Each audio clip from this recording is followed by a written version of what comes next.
Okay, hello everybody. End of day 20 on the Great Rugger Run. Long, slow day today. And I've got to say, that last bit of journey was not fun at all.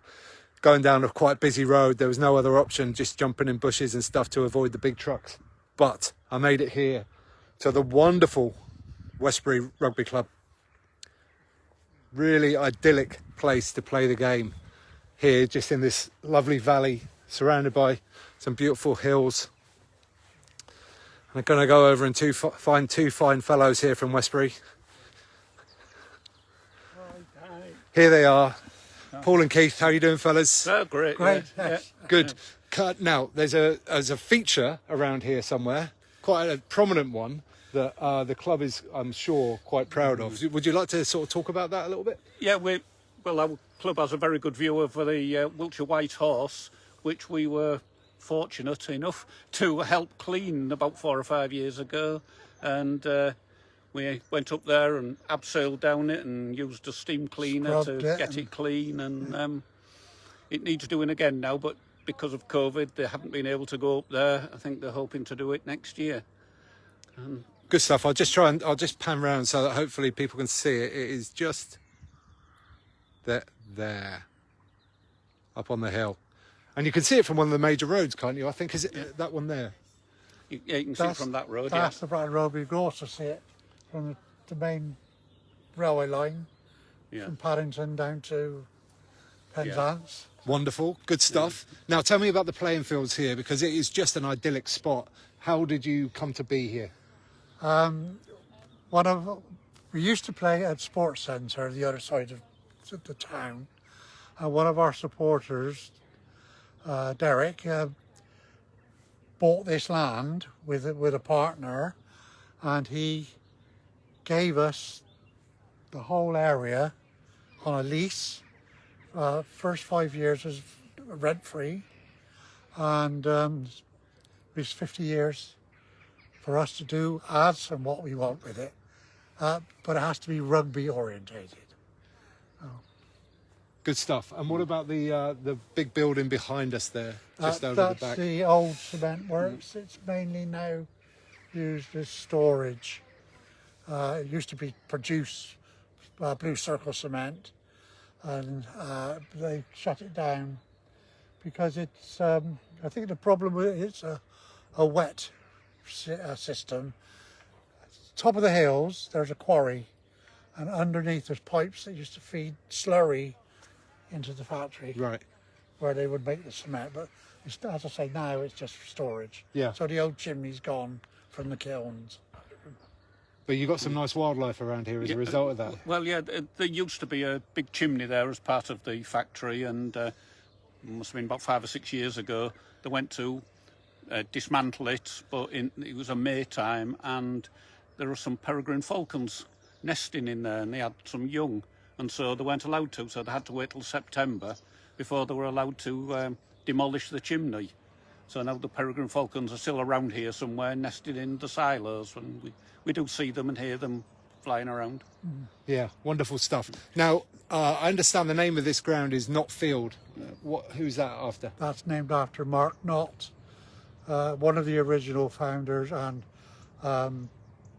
chairman, secretary and president of the club. And he's always sadly now passed away.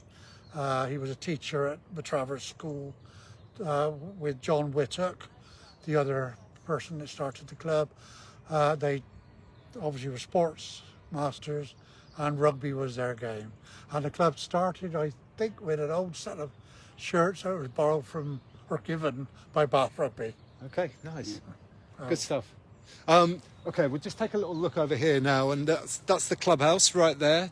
We'll go inside in a second, but it's a lovely, cosy place. What's the story with the clubhouse? Where did you get those buildings from? That was donated by a building company that closed their offices down, and they used to be down in the town, and it was transported up here in 2 halves by the army, which of course in Wiltshire there's plenty of army people around.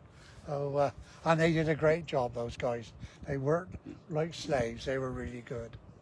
Yeah, I mean, great stuff. It's great to repurpose a building and give it a second life, essentially. Let's wander inside, fellas, and stay this side of me here. There we go. And we'll go in and see some nice little bits of memorabilia inside, shall we? There's some very interesting bits and pieces that we've already had a little look at. We're going to find out a little bit about the touring nature of this club. They seem to be quite good at that kind of thing. So here we go into the clubhouse. And as you'll see here, Knotfield, as mentioned earlier, home of Westbury, established 1980, so a relatively young club. Yes. Relatively speaking. But lovely, warm social area in here. Let's start over here with this massive wooden spoon. Why is there a big wooden spoon on the wall? It was used. It was made by one of our club members, and another of the club members had to carry it round on tour because he was going to be called Weatherspoon, and so they made him carry a spoon round. Fantastic stuff. I love that. I love that, and it's huge. That would have been a real annoyance, I should think, on tour. Now, next to it is what looks like a coffin lid. Why is there a coffin lid on the wall? That is a coffin lid. We had a coffin made. We went 20 years ago on tour. The older members of the club were known as coffin dodgers, usually the older supporters. And that coffin was full of drinks, cans of Guinness, etc. And the players had to carry that everywhere they went. On the bus, on the ferry, to the rugby clubs that we played against, they had to make sure that they carried the coffin. And if they were caught stealing any of the drinks, they paid dearly for it, very dearly. So was it the same players all the time that had to carry the coffin, or did it get shared around? Shared it around. Shared it around. Good stuff. Okay. Lovely touring story. There was one other thing, wasn't there? The person who made the spoon also has to do something else on a regular basis now. Would somebody like to go and wheel that out? Yes. Yes. We're just going to go and get it here from by the foyer as we came in. Here it comes. A big wooden crayon on wheels.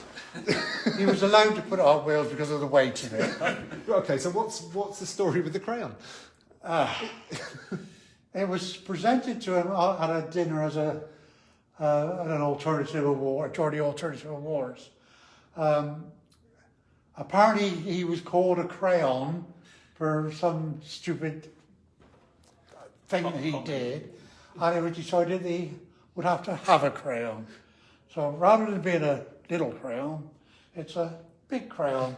And he was also allowed to put it on wheels because it is rather heavy. And what does he have to do with it? He has to keep that with him after matches, home matches. He doesn't have to take it away. But all night in the clubhouse, he has to have that by his side, wherever he goes, to the toilet, to the bar, sit down, to eat. That crayon's got to be alongside him. Love it. Absolutely love it. Okay, let's come over here and return to the Coffin Dodger chat, because you've even got shirts made up as well with Westbury RFC Coffin Dodgers written on them. And here are the two guys here, Max Bignall and Mark Knott. If you'd like to just talk a bit about this as well. The Coffin Dodgers group clubbed together to buy this set of shirts, which is the club's alternative colours. And the guy that first thought of the name Coffin Dodgers, Max Bignall, is this guy here, who sadly died a few years ago now doing a charity swim. And the other one is Mark Knott. It's the old guy down here, not the best of pictures, but he is the founder of the club, or was the founder of the club. And the shirt was presented by this guy, who's B. Right.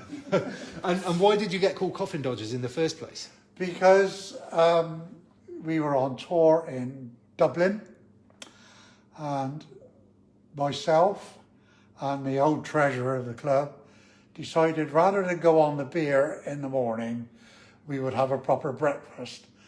And Max Bignell decided that, look at those old coffin dodgers, what's the matter with them? Falling apart, usual sort of story. Yeah. And Mickey take by players against supporters. And it just rolled on from there. I love that. The way like a nickname can just be one flippant comment and it will live with you forever. And at one time you actually enrolled as a coffin dodger. You paid extra. You could have a shirt and a tie with the emblazoned motif on it. And everybody, the coffin dodger thing to be. People asked, can I become a coffin dodger? Wonderful, lovely stuff. Okay, let's turn around here and we will look at, this is a wonderful bar here, and I just want to pick out the thing at the top there that says Pete's Bar. Okay, so who wants to talk about Pete? All right. Well, Pete was the bar manager, he was the building manager, he did everything. If anybody had any problems, Pete was the man to go to fix it. And there is a picture of Pete. Oh, there. really? Okay. Pete's the guy with the on the left, with the first team captain. Good stuff. And unfortunately he passed away about 18 months ago, so they've dedicated the bar to him, and the inscription underneath, Semper Viridi et Nigrum, means always green and black, Right. because that's our playing colours. Good stuff. And the players made that or did that? Yeah. The same guy that got the crown. Woodworker. And the spoon. And, yeah, he made it, so and so the bar was dedicated to Pete. Great stuff. I love a clubhouse with a lot of character, and these little things really make a big difference, I think. So how's the club doing at the moment in terms of playing and numbers and coming back after COVID? Well, this season played 2, won 1, lost 1. We won away and lost at home, which is the wrong way around, but Before COVID, we got as far as the semi-finals of the Southwestern Cup at our level. Mm-hmm. We won the league. We won the Southern Cup. Southern Cup, the Dorset Wilts Plate, the Southern Area Cup, and we were 2 or 3 steps away from Twickenham, but we got beaten, and that turned out to be the last game on middle of March last year before COVID started. Right, okay. So we've now gone into a new league, Dorset Wilts Division 1 North, with promotion. So we're finding our feet, really. Yeah. Mm-hmm. And what about other sections within the club? What else do you provide? We have a ladies section as well, which is restructuring, shall we say. They had a few players leave, but they've got some new players now, and 1 or 2 of them are new, so they're basically a new team. Yeah, the ladies have played 1, won 1, so that's not bad. Well, that's a good start. It's a good start. Right, is there anything else you want to say about the club or anything at all? Well, I can't think. There's probably an awful lot more that we could say, but bringing it to mind. For now, we'll leave it there. Fellas, thank you very much. Really good to chat to you. I've just finished this one off now. Thanks for watching, everybody. We will see you tomorrow on the Great Rugger Run, when I'll be heading... I can't even think even a day ahead. I think I'm starting at Warminster. It's a long day tomorrow. Oh no, it's a day off tomorrow. I'm talking about Sunday. Tomorrow's a day off, and I can't wait to rest my leg and hopefully get it feeling much better than it is right now. So day off tomorrow. I'll be back with you on the Great Rugger Run on Sunday. As always, Sunday, by the way, is World Mental Health Day. Okay, so make sure you are sharing all the content around mental health on Sunday and being very on top of that. Thanks very much for watching, as always, and I'll see you down the road on the Great Rugger Run.